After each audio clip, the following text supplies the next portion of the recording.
السلام علیکم ورحمۃ اللہ وبرکاتہ۔ رمضان المبارک کا مہینہ قریب آ رہا ہے تو کچھ میسیجز غلط چلنے لگ جاتے ہیں۔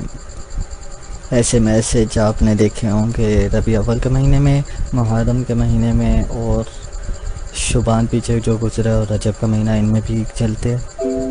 میسیج میں کیا ہوتا ہے؟ میسیج میں مختلف قسم کے ہوتے ہیں۔ کچھ میسیج ایسے ہوتے ہیں اس میں لکھا ہوتا ہے کہ آپ اتنے لوگوں کو یہ میسیج سینڈ کریں، یعنی اس مبارک مہینے کی مبارکباد دیں، سب کو یہ پہلے خبر دیں، اتنے لوگوں کو تو آپ کو خوشخبری ملے گی، یا جو سب سے پہلے کسی ایک کو بھی مبارکباد دیتا ہے تو اس پر جنت واجب ہو جاتی ہے۔ یعنی مذاق بنایا ہوا جنت، یعنی آپ نمازیں پڑھتے رہیں، اس پہ تو قبولیت کی ہے کہ قبول ہوگی، اور پھر ایک نماز پہ بھی نہیں، دن میں 5 وقت کی نمازیں، ایسے ایک بندے کی زندگی میں کتنی نمازیں آتی ہے۔ اگر وہاں جنت واجب پہ ہونے کا کوئی نہیں ہے، اتنا سرٹیفکیٹ نہیں ملتا کہ نماز ایک پڑھ لی اس پہ جنت واجب ہو گئی۔ ہاں بے شک کلمہ پڑھنے پر ہے، اگر اسی کلمے پہ موت آ گئی۔ اگر یہاں کہا جاتا ہے ایک میسیج کریں آپ، یعنی آج کل ان کے نزدیک جنت واجب کرنا، جنت حاصل کرنا ایسا ہے، جدید دور ہے نا، جدید چیزیں ایجاد تو انہوں نے کر دی ہیں۔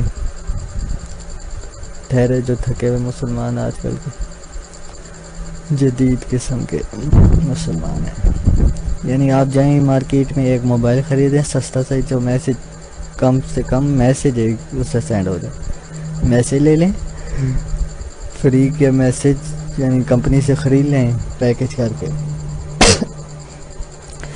زیادہ نہ صحیح، یہ جو 3-4 مہینے آتے ہیں ان کے شروع میں لے لیں، اور پھر اس سے یہ کام کریں گے جب مہینہ شروع ہونے لگے تو ایک ایک میسیج سب کو سینڈ کر دیں۔ سب سے پہلے کوشش کریں کہ آپ سے پہلے کوئی کسی کو مبارکباد نہ دے سکے، تو آپ اپنے جو عزیز ہیں ان میں سے کسی کو پہلے مبارکباد دے دیں تو آپ پر جنت واجب ہوگی۔ نہ رکھنے پڑیں گے روزے، نہ اور کوئی کام، نہ نماز، نہ حج، نہ جہاد، نہ تبلیغ، بس ہو گیا کام آپ کا۔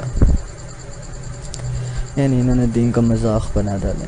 اللہ کی رضا ان کے قریب ایک میسیج کے برابر ہے، اللہ معاف کرے ہمیں۔ تو وہیں ایسے ہی کوئی شریعت میں بات نہیں ہے، کوئی حدیث، کوئی روایت، کوئی قول کسی کا بھی کچھ بھی نہیں ہے، نہ ضعیف نہ صحیح، کچھ بھی نہیں ہے۔ تو آپ کو چاہیے اگر آپ کو ایسا کوئی میسیج آتا ہے تو آپ اس کو اپنے پاس رکھنے کے بعد، اپنے پاس رکھنے کے بجائے اس کو ڈیلیٹ کر دیں، اور جس نے بھیجا اسے آرام سے سمجھا دیں، بھائی آپ نے غلطی سے بھیج دیا یا جان بوجھ کے، جیسے بھی ہے، تو ایسی کوئی چیز نہیں ہے، اس لیے آپ جھوٹ کو پھیلانے کا ذریعہ نہ بنیں۔ جو اسلام مخالف یا جاہل لوگ یہ چیزیں پھیلاتے ہیں ان کے مددگار نہ بنیں، شیطان کے مددگار نہ بنیں، لیکن ان کو شیطان نے بہکایا ہے، وہ شیطان کے مددگار بنے۔ آگے جو اس کام میں حصہ لے گا وہ شیطان کا اصل میں مددگار بن رہا ہے، وہ شیطان کی مدد کرتا ہے جہلیت پھیلانے میں، گمراہی پھیلانے میں، اور غلط باتیں پھیلانے میں۔ تو آپ اس سے بچیں۔ آپ کے پاس اگر کوئی میسیج آتا ہے تو اس کو ڈیلیٹ کر دیں، ٹھیک ہے؟ اور آگے شیئر ہرگز نہ کریں، جو کر رہے ہیں فارورڈ شیئر وغیرہ میسیجز میں ہو رہا ہے، یا فیس بک یا اور کسی سوشل میڈیا نیٹ ورک پر، تو آپ ہی اس کو روکیں۔ کم سے کم اتنا کہتے ہیں بھائی کہ غلط ہے، آپ غلط کام کر رہے ہیں، ایسا نہ کریں۔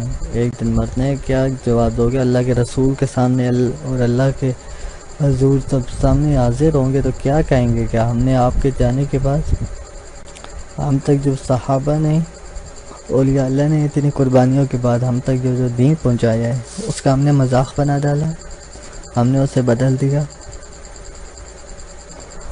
اللہ سے توبہ کرنی چاہیے اور ایسی حرکتوں سے بعد آ جانا چاہیے۔ دیکھا ہے کچھ حضرات کو سمجھاتے ہیں، مگر وہ پھر میسیج بازی آج کل نوجوانوں کی رگ رگ میں گھس چکی ہے۔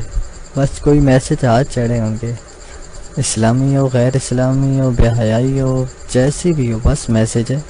فحاشی سے بھرے ہوئے میسیجز، وہ لطیفوں میں ہوتے، وہ شاعری میں ہوتے، آ جاتے لوگوں کے پاس، وہ لوگ شیئر کرتے، فارورڈ کرتے، اپنے بہن بھائیوں کو فارورڈ کرتے۔ حیرت ہوتی ہے کہ ان کی غیرت کدھر کی۔ تو بھائی ان چیزوں سے باز آئیں، کام کریں، اچھے کریں، کوئی آپ کو نہیں روکے گا۔ اللہ ہم سب کو ہدایت دے اور اس پہ ہمیں چلائے، آخری وقت تک اس پہ قائم رکھیں، ایمان پر ہماری موت آئے، اس سے بڑھ کے کچھ ہے۔ دعا میں یاد رکھیں، ہو سکے تو ویڈیو کو شیئر کر دیں، سب تک یہ بات پہنچے۔ السلام علیکم ورحمۃ اللہ وبرکاتہ۔